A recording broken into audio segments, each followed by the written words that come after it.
மிகுந்த அதிர்ச்சி ஒரு பக்கம், அதை விட ஆச்சரியம் ஒரு பக்கம்.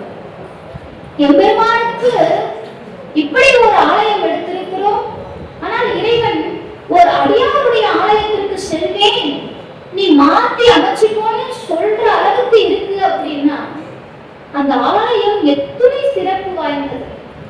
அடுத்த நாளே இவர் போறார், திருநின்றவூருக்கு போகிறார். திருநின்றவூர்ல போயிட்டு அங்க இருக்கக்கூடியவர்களை எல்லாம் கேட்கிறார், இங்கே பூசலார் என்பவர் எங்கு இருக்கிறார் அப்படின்னு. இங்கே ஒரு ஆலயம் சிறப்பாக கட்டப்பட்டிருக்கிறதாமே. அந்த ஊர்ல பெருசா ஆலயம் கட்டப்பட்டதுக்கான அறிகுறி எதுவுமே இல்லை, எதுவுமே இல்லை. எங்கேயும் ஒரு தோரணம் இல்லை, ஒரு கலச ஏற்பாடு இல்லை, ஒரு ஆர்ப்பாட்டம் இல்லை, ஒரு வாத்தியம் இல்லை, எதுவுமே இல்லை. எப்பவும் போல அந்த ஊர் அமைதியா இருக்கு. இப்போ அங்க இருக்கக்கூடியவர்களை கேட்கிறார்கள், இங்கே ஆலயம் எங்கே கட்டப்பட்டிருக்கிறது, எந்த இடத்தில் கும்பாபிஷேகம் நடந்து கொண்டிருக்கிறது, அதை பார்க்க வேண்டும். அங்க இருக்கிறவங்களுக்கு ஒண்ணும் புரியல. பூசலார் என்பவர் இருக்கிறார், எங்களுக்கு தெரியும். அவர் நித்தம் என்ன பண்ணுவார், எங்கேயாவது உட்காந்து தூங்கிட்டு இருப்பார். அவங்களுக்கு தெரிஞ்சது அதுதான். அதனாலதான் சுவாமி அங்க ஃபர்ஸ்ட் ஆரம்பிக்கும் போதே சொன்னாரு, காதலின் கங்குனி போதும் கண்படாத எடுக்கலுற்றார் சேர்க்கிறார். உலக உயிர்கள் எல்லாம் தூங்கும் போதும் கூட இவர் தூக்கத்தை மறந்து ஆலய ஏற்பாட்டை செய்து கொண்டிருந்தார் என்று சேர்க்கிறார் ஆரம்பிக்கும் போதே சொல்றார். இப்ப ஆனால் உலக உயிர்கள், உலகத்துல இருக்கிற மக்களுக்கு என்ன தெரிஞ்சிருக்கு, ஆமாச்சாமி பூசலாருக்கு ஒருத்தர் இருப்பாரு, அவர் என்ன செய்வார், அங்கே உட்காந்து தூங்குவார், இங்கே உட்காந்து தூங்குவார், சில நேரம் நின்றுகிட்டே தூங்குவார், சில நேரம் கோவில்ல உட்காந்து தூங்குவார். அப்படிதான் அவரை எங்களுக்கு தெரியும். கோவில்லாம் எதுவும் கட்டின மாதிரி எங்களுக்கு தெரியும் அப்படிங்கிறாங்க. இப்போ காரகோமானுக்கு ஒரு பெரிய குழப்பம். இல்லை, என் கனவில் வந்து சொன்னது எம்பெருமான் அண்டர் நாயகன் அல்லவா என் கனவில் வந்து சொன்னான், அது பொய்யாகுமா, இறைவன் பொய் உரைப்பானா?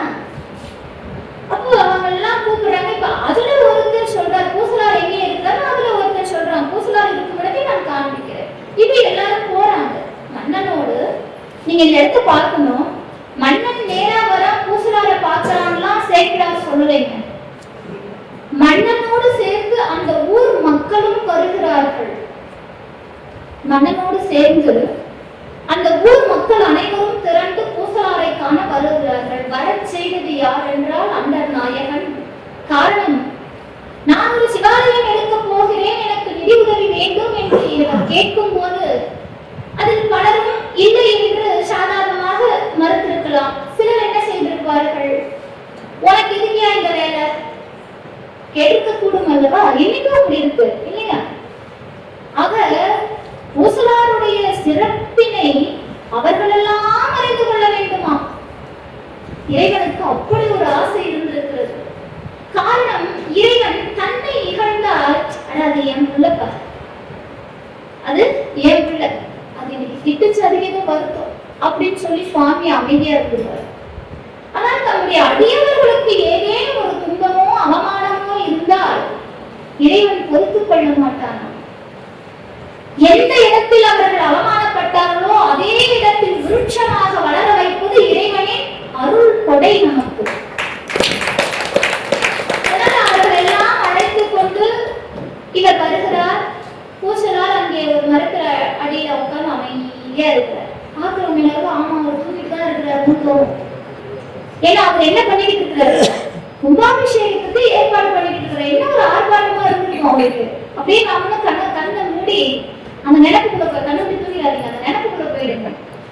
அப்படியே அந்த கும்பாபிஷேகம் ஆர்ப்பாட்டம், ஒரு பக்கம் மாலை அலங்காரங்கள், ஒரு பக்கம் அடியார்கள்லாம் வராங்க, ஒரு பக்கம் சுவாமிக்கு பாடல்கள் ஒழிக்கப்படுகிறது, ஒரு பக்கம் கும்பாபிஷேகத்துக்கான ஏற்பாடுகள். சுவாமிக்கு இத்தனை விஷயம் நடத்திக்கிட்டு இருக்கிறார். அவர் உட்கார்ந்து வந்த மன்னனை கூட அவரால் பார்க்க முடியல. ஏன்னா அவர் இங்கே இல்லை, அவர் இங்கே இல்லை. அவருக்குள் இருக்கக்கூடிய இறைவனுக்கு பிரம்மாண்ட கோவிலை எழுப்பி கொண்டிருக்கிறார். வந்த மன்னன் அவரை தொழுது வணங்கி, இந்த இடத்துல சொல்றார் சேக்கிழார் சொல்றார், தொழுது வணங்கினாராம் மன்னன். இதை விட ஒரு படி மேல போய் சொல்றார். இப்போ தொழுது அவரை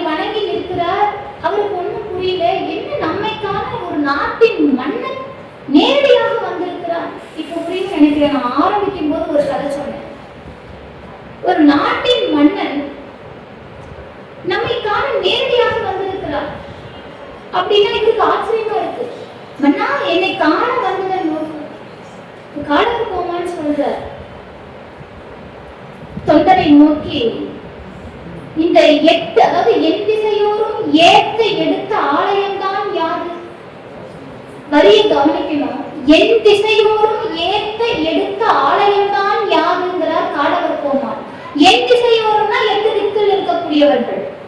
ஏன் அப்படின்னா சிவபெருமான் கனவில் தோன்றி பூசலாருடைய கோவிலுக்கு நான் செல்லவிருக்கிறேன், நீ நாளை கழித்து பின்கொள்வாய் என்று சொன்னாரே. சிவபெருமானே வந்து அந்த கோவிலை முன்னிறுத்திய காரணத்தினால், சிவபெருமானே ஆமோதித்த காரணத்தினால் என் திசைகளும் அந்த கோவிலை போற்றி வாழ்த்துகிறது, அந்த கோவிலை கட்டியவர்களை போற்றி வாழ்த்துகிறது. அதனால மன்னன் சொல்றான், சேக்கிழாருடைய வரி, என் திசையோரும் ஏத்த எடுத்த ஆலயம்தான் யாது? இங்கு அண்டன் நாயகரை தாவித்து அருளும் நாள் இன்று என்று உம்மை கண்டு அடிபணிய யார் இவரு? மன்னன். உம்மை கண்டு அடிபணிய வந்தேன் கண்முதல் அருள் பெற்று என்றான். கண்முதல் அருள் பெற்று என்று சொல்லும் போதே பூசலாருடைய சிறப்பு என்ன என்று நமக்கு தெரிந்திருக்க வேண்டும் இல்லையா? சிவபெருமான் சொல்ல அருள் பெற்று, ஏன்னா இந்த இடம் பாருங்க, அருள் பெற்று என்று சேக்கிழார் சொல்லும் போதே ஆண்டவனின் அருளை பெறுவது எளிது, அடியார்கள் அருளை பெறுவது ரொம்ப கடினம். ஆமா, அப்போ அந்த அடியாரை சந்திப்பதற்காக கண்கள் அருள் பெற்று வந்தேன் உம்மை அடிபணிய என்றான் அந்த நாட்டின் மன்னன். ஆக பூசலாருடைய தன்மை எத்தகையது? அவர் மனக்கோவிலை கட்டி இருக்கலாம், மனதில் கோவிலை கட்டி இருக்கலாம், ஆனால் அந்த மனக்கோவிலை கட்டுவதற்காக சிந்தையிலேயே நினைந்து நினைந்து உருகி உருகி இறைவனை எப்படியெல்லாம் அவர் அந்த இடத்திலே ஆவாகனம் செய்ய முற்பட்டிருக்கிறார். அந்த ஒரு அன்பினை வெளிக்காட்டுவதற்காக இறைவன் செய்யும் திருவிளையாடல் இதெல்லாம். இதை மன்னன் சொல்கிறான், இவருக்கு ஒண்ணுமே புரியல. மன்னன் சொல்வதை கேட்ட அன்பர்தான் மருண்டு நோக்கி, மருண்டுன்னா திகைப்பு, ஒண்ணுமே புரியல அவருக்கு. நான் ஏதோ உட்கார்ந்து சுவாமிக்கு மனசுலே கோயில் கட்டிடணும், என்னால ஒரு இடத்துல கோவில் கட்ட முடியல, பரவாயில்ல என் மனசுல உனக்கு கோவில் கட்டிடணும், நான் உட்கார்ந்து கட்டிக்கிட்டு இருக்கிறேன். இவர் மன்னர் வந்து நம்ம கிட்ட கோவில் என்னன்னு கேட்கிற அளவுக்கு இன்னைக்கு இருக்கு. சேக்கிழார் பதிவு செய்கிறார், மன்னன் உரைப்ப கேட்டு அன்பர்தாம் மருண்டு நோக்கி எனைவோர் பொருளாக் கொண்டே எம்பிரான் அருள் செய்தாரு. இதை பாருங்க, நமக்கு நாம ஏதோ ஒரு சின்ன விஷயத்தை செய்யறதால, நம்ம யாராவது பாராட்டுறதால நம்முடைய அந்த எண்ணம் செய்யற சிந்தனை ஆகும் நாம் ஏதோ பெருசா சாதிச்ச மாதிரி, எல்லாருக்கும் மேல நாம தான் இருக்கிற மாதிரி ஒரு நினைப்பு நம்மை வந்து தாக்குதில்லை. ஆனால் இறைவனே மன்னன் கனவில் சென்று இவர் புகழை சொல்லி அந்த மன்னனே வந்து சுவாமி உங்களை அடிமணியே வந்தேன் கண்ணுகள் அருள் பெற்று என்று வணங்கி நிற்கிறான். அப்போதும் கூட பூசலார் சொல்கிறார், என்னை ஒரு பொருளா கொண்டே, என்னெல்லாம் ஒரு பொருளா வச்சு சுவாமி அருள் செஞ்சாரா? ஒரு ஆச்சரியம் தாங்கள பூசலாருக்கு. அப்படி அங்கே மன்னர் கிட்ட கேட்டு நிற்கிறார். இப்பதான் சொல்ற என்னென்ன முன்வரும் நிதி இல்லாமை மனத்தினால் முயன்று கோவில் இன்னதாம் எடுத்து வைத்து, நான் என்ன பண்ண, என்கிட்ட நிதி இல்ல, மனசார நான் எடுத்துக்கிட்டேன் கோவில அப்படிங்கிறார். எடுத்தவாறு எடுத்து சொன்னார். இந்த வரி தாங்க ரொம்ப ரொம்ப முக்கியம். எடுத்தவாறு எடுத்து சொன்னார். என்ன எடுத்து சொன்னார்? இன்னதான் வைத்து சிந்தித்து எடுத்தவாறு எடுத்து சொன்னார். கொஞ்சம் யோசிங்க. இப்ப இந்த வார்த்தையை சொல்லிட்டாரு, மன்னனுக்கு புரிஞ்சிருச்சு. அடுத்த வரியில மன்னனை பத்தி சேக்கிழார் சொல்றாரு, விரைசரி மாலை தாழ நிலம் இசை வீழ்ந்து வணங்கினான். யாரு? மன்னன். இந்த வார்த்தைய நான் சாமி என்கிட்ட பணம் இல்ல, நான் கோவில்ல தான் மனசுல கோவில் கட்டினேன், இதை உங்ககிட்ட சுவாமி சொல்லி இருக்கிறார் அப்படின்னு இவர் சொல்லிட்டாரு. இந்த வார்த்தையை கேட்ட உடனே இவரு சாஷ்டாங்கமா அப்போஸ்தலருடைய காலில் விழுந்து வணங்கினாராம். இதை பதிவு செய்கிறார் சேக்கிழார் பெருமான். நிறைத்திரி மாலை தாழனா மன்னனுடைய மார்பகம் எப்போதும் எப்படி இருக்கும், அப்படி மணி மாலைகளால் சூடப்பட்டிருப்பான் அல்லவா. எங்கேயாவது மன்னன் ஒருத்தருடைய காலில் விழுந்துட முடியுமா? முடியாது. அதுக்கு எந்த அரசாங்கமும் ஒத்துழைக்காது. காரணம், மன்னன் யார் அப்படின்னா இறைவனுடைய பிரதிநிதியாக கருதப்பட்டான். அது மட்டுமல்ல, அந்த நாட்டு மக்களுடைய நம்பிக்கை மன்னன். அவன் ஒருவருடைய காலில் விழுவது என்பது ஏற்றுக்கொள்ளாத, யாரும் ஏற்றுக்கொள்ள மாட்டார். இன்னொரு விஷயம், அப்படி மன்னன் யார் காலிலாவது விழுகிறான் என்றால் அது ஒரு சாராருக்கு குடிக்காம கூட போயிருக்கலாம். ஏன்னா மன்னன் எல்லாருக்கும் பொதுவா இருக்கணும். ஒருத்தருடைய காலில் விழுந்து நான் உன்னை அடிபணிந்தேன் அப்படின்னு சொல்லிட்டா மற்றவங்க ஏத்துக்க மாட்டாங்க. அங்கே மக்களுடைய கூட்டம் இருக்கு. நான் முன்னமே சொன்னேன், அடியார்கள் எல்லாம் அந்த ஊர் மக்களை எல்லாம் அழைத்து கொண்டுதான் மன்னன் அங்கே வருகிறான். எல்லாரும் முன்னாடியும் பூசலாருடைய காலிலே வீழ்ந்து வணங்குகிறார். அவருடைய மணிமார்பு நிலமிசை வீழ்ந்து வணங்கினான். அப்படி மண்ல படுற மாதிரி விழுந்து வணங்கினானா. இப்ப நான் ஒரு கேள்வி கேட்கிறேன். வந்த மன்னன் கிட்ட நான் மனசுல கோவில் கட்டின சாமின்னு சொன்ன உடனே அவன் நிலத்துல விழுந்து இருப்பானா? இப்ப நம்ம கூட சொல்லலாம், இப்ப நான் மனசுலதான் கோவில் கட்டிக்கிட்டேன் அப்படின்னு சொன்னா உங்களால நம்ப முடியுமா? அது எல்லாரும் கட்டலாம். இப்போ உட்கார்ந்து இந்த 1.5 மணி நேரத்துல ஈஸியா கட்டிட்டு இருக்கலாமே. இல்லை, இந்த இடத்துலதான் சைவத்தின் உச்சம் நமக்கு தெரிய வருகிறது. மன்னன் கேட்கிறான், எந்த கோவில் எங்க இருக்கு? சுவாமி சொன்னார், உங்களை அடிபணிந்து தொழ வந்திருக்கிறேன். இவர் பூசலாறு வந்த மன்னனை தம் மனக்கோவிலுக்குள் கொண்டு சென்றார். என்னதான் வைத்து சிந்தித்து எடுத்தவாறு எடுத்து சொன்னார்.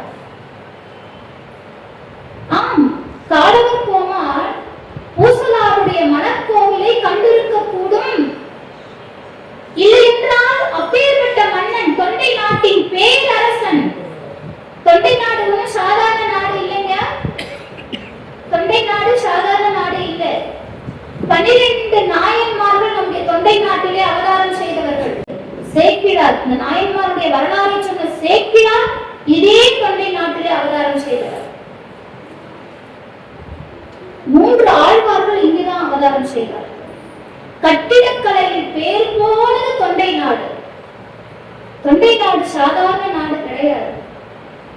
சான்றோர் உடைத்துன்பாங்க. இந்த தொண்டை நாட்டின் சிறப்பை பூசலாருடைய வாழ்க்கையில ஆரம்பிக்கும் போதே இவர் சொல்றார், சேக்கிழார் சொல்றார், என்றும் ஒழுக்கத்திற்கு குறைவில்லாத தொண்டை நாடுன்னு சுட்டி காட்டுகிறார்.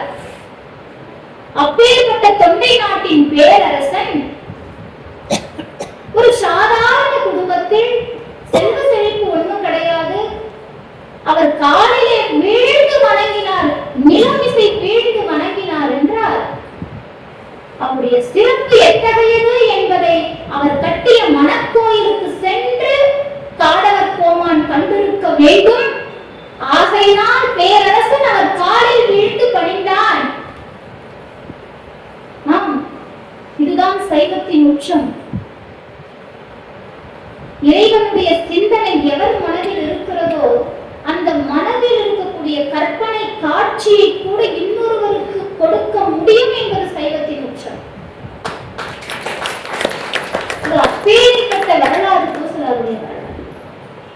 இப்போ இதனுடைய மனசுல அந்த மனக்கோவிலை பூசலார் கண்டு கொண்டார். பூசலாருடைய மனக்கோவிலை காடவர் கோமான் கண்டு கொண்டார். இந்த திருவிளையாடலை இறைவன் நிகழ்த்தினார். இப்ப இறைவனை தேடி பூசலார் செல்லவில்லை. நீங்க இந்த வரலாறு ஒரு இடத்துல கூட இறைவனை அறியவோ இறைவனை அடையவோ பூசலார் முற்படவில்லை. அவர் செய்த ஒரே காரியம் மனக்கோவில் கட்டியது. அந்த மனக்கோவிலுக்குள் இறைவனே வந்து புகுந்து கொண்டானே. அதுவும் பேரரசன் எழுப்பிய கோவிலை தவிர்த்து. காரணம், நமக்குள் இருக்கும் இறைவனை நாம் உணர வேண்டும். ஊசலார் நமக்கு அதைதான் சொல்லிக் கொடுக்கிறார். ஊசலாருடைய வரலாறு நமக்கு அதைத்தான் உணர்த்துகிறது. நாம் எங்கேயோ தேடிக்கொண்டிருக்கிறோம் இறைவனை அல்லவா? இறைவனை எங்கேயோ தேடிக்கொண்டிருக்கிறோம். ஆனால் இறைவன் நமக்குள்ளே இருந்து அனுதினமும் நம்மோடே பயணிக்கிறான். நம்மிலிருந்து அவன் ஒரு க்ஷணம் கூட பிரியல. இமைப்பொழுதும் என் நெஞ்சில் நீங்காதான் தாழ்வாழ்க. இமைக்கும் பொழுது கூட நம்மை விட்டு நீங்காத இறைவன். அவனை நம்ம எங்கெங்கயோ தேடிக்கிட்டு இருக்கிறோம். முதல்ல உனக்குள்ள இருக்கக்கூடிய இறைவனை உணர்ந்து கொள். அவனுக்கு மனத்தினால் பூஜை செய்.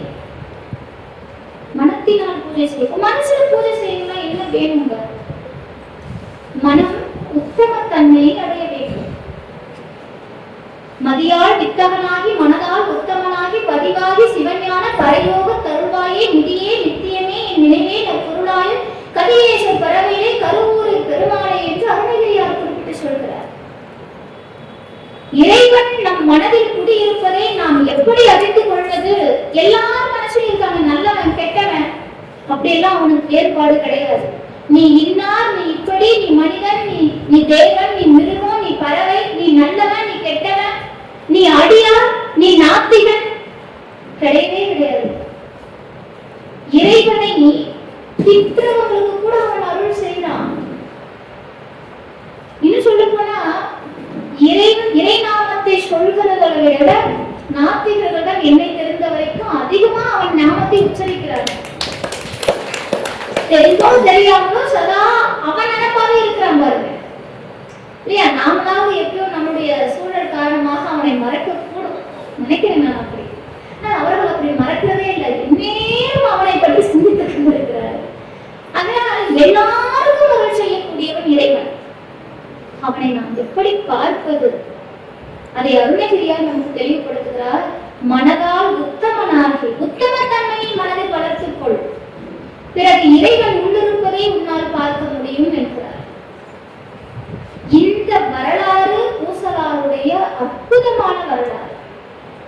இதை நாம் தெரிந்து கொண்டால் இறைவன் நம்மை நோக்கி வருவான்.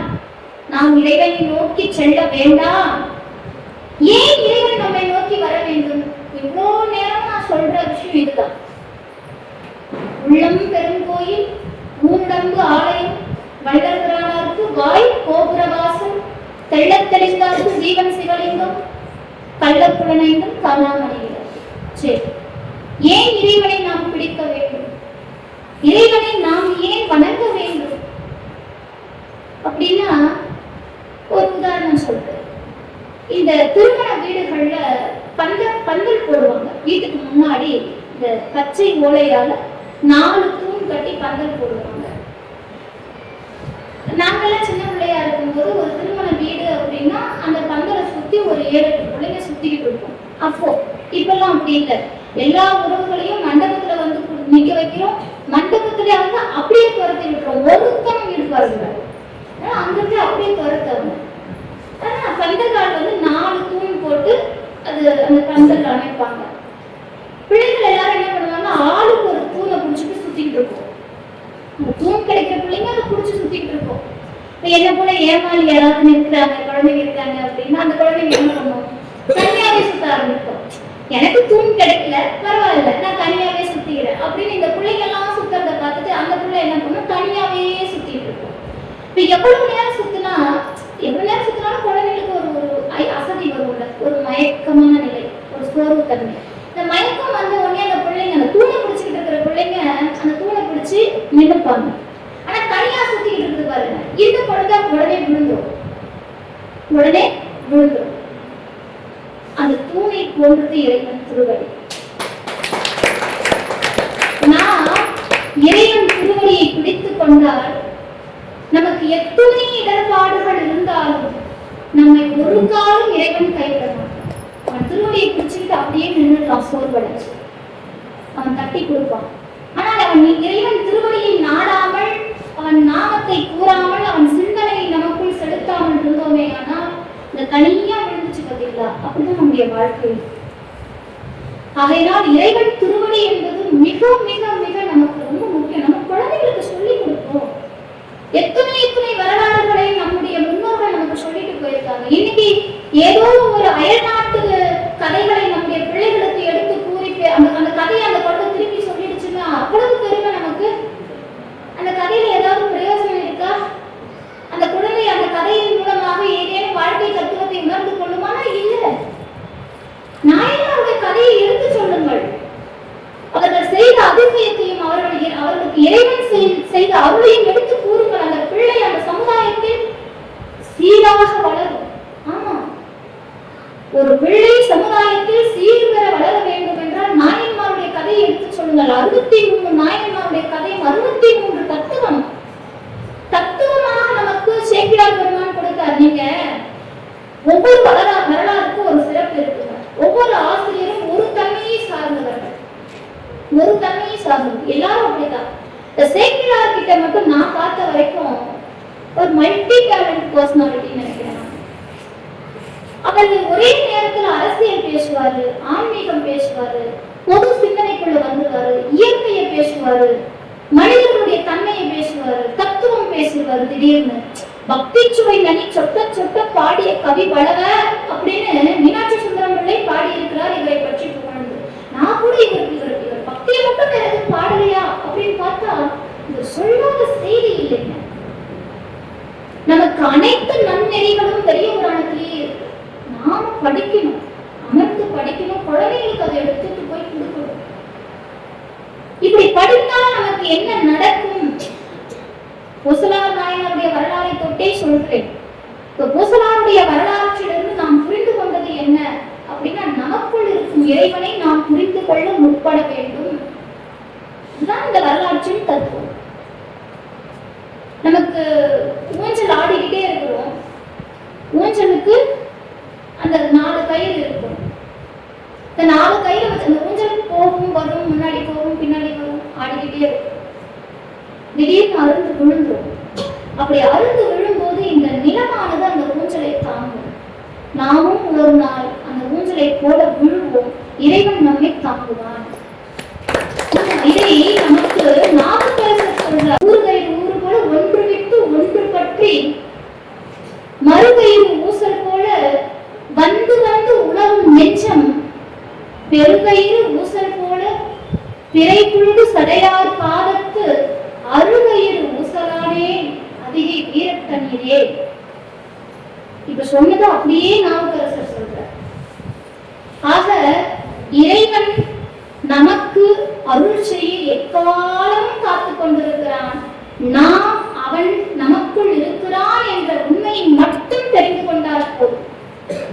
நாம் எதையும் கஷ்டப்பட்டு செய்யணும்லாம் இல்லை.